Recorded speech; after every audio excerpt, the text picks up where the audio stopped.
The Boeing B-29 Superfortress was not just an aircraft, it was the pinnacle of wartime engineering. Designed in secret, built in desperation, and deployed with relentless force, it became the ultimate symbol of American airpower.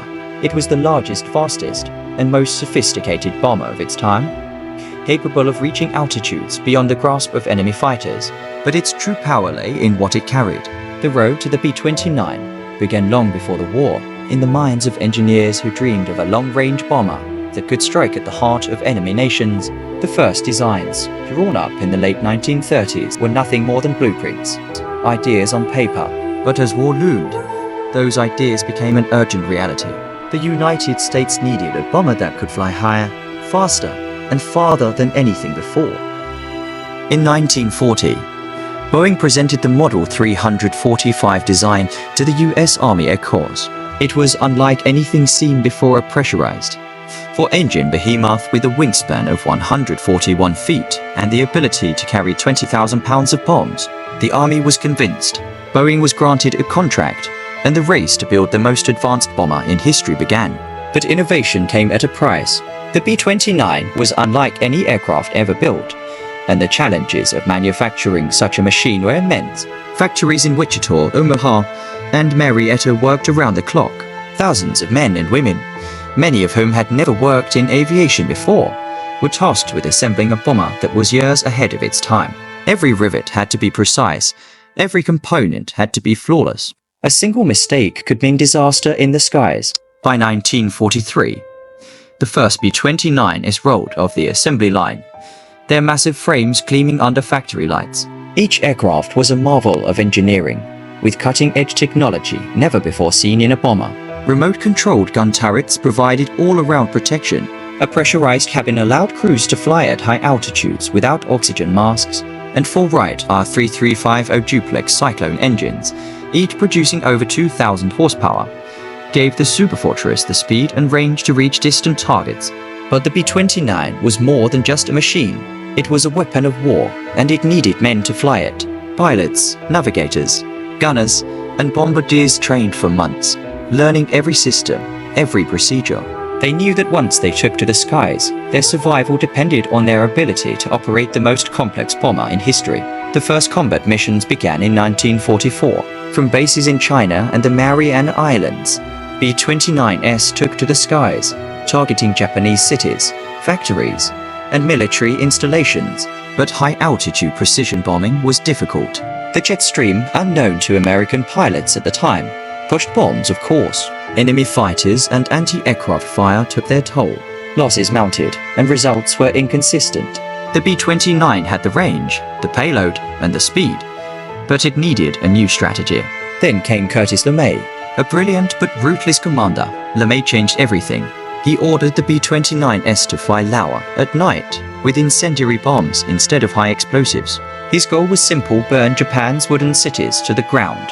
On the night of March 9, 1945, nearly 300 B-29s took off from the Mariana Islands, heading for Tokyo. Their bomb bays were loaded with napalm-filled incendiaries. As they approached the city, they descended to just 5,000 feet, low enough to drop their bombs with deadly accuracy. When the first incendiaries ignited, the firestorm began. Flames leapt from building to building, engulfing entire neighborhoods. The wind fed the inferno, turning Tokyo into a blazing hellscape. Within hours, more than 100,000 people were dead, more than 1 million were homeless, and the city was reduced to ashes.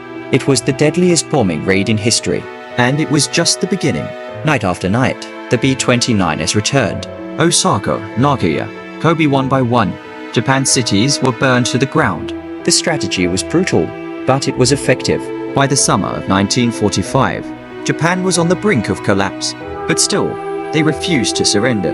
The United States had one last weapon, a weapon unlike anything the world had ever seen, and the B-29 would deliver it. On August 6, 1945, a single B-29 named Enola took off from Tinian Island. Aboard was Colonel Paul Tibbets and his crew. Their mission was simple but terrifying: drop the first atomic bomb on Hiroshima. The bomb, codenamed Little Boy, was armed mid-flight. The crew, aware of its destructive power, flew in tense silence. As Hiroshima came into view, Tibbets handed control to his bombardier. The bomb bay doors opened, and then, at exactly 8:15 a.m., the world changed forever. A single, blinding flash lit up the sky. The explosion was unlike anything seen before. A fireball hotter than the surface of the sun erupted over the city. In an instant, 80,000 people were dead, buildings disintegrated, and shadows were burned into the ground. The shockwave rippled out for miles. Hiroshima was gone. But Japan did not surrender. 3 days later, another B-29, named Boxcar, took off. Its target was Nagasaki. Clouds obscured the city, forcing the crew to change their aim. Then, at 11:02 a.m., the second atomic bomb, Fat Man, fell. The explosion was even more powerful than Hiroshima's. 70,000 more lives were lost in an instant.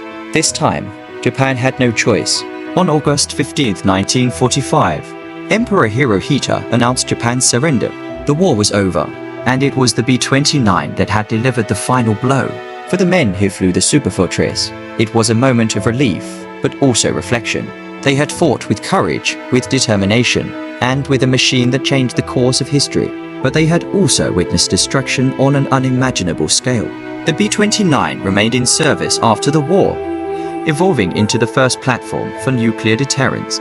It patrolled the skies during the Cold War, its silhouette a constant reminder of the power it once unleashed. And when the jet age arrived, the Superfortress faded into history. But its legacy endures. It was the most advanced bomber of its time. It was the aircraft that ended the most devastating war in human history. It was the machine that changed the world, and the world has never been the same since.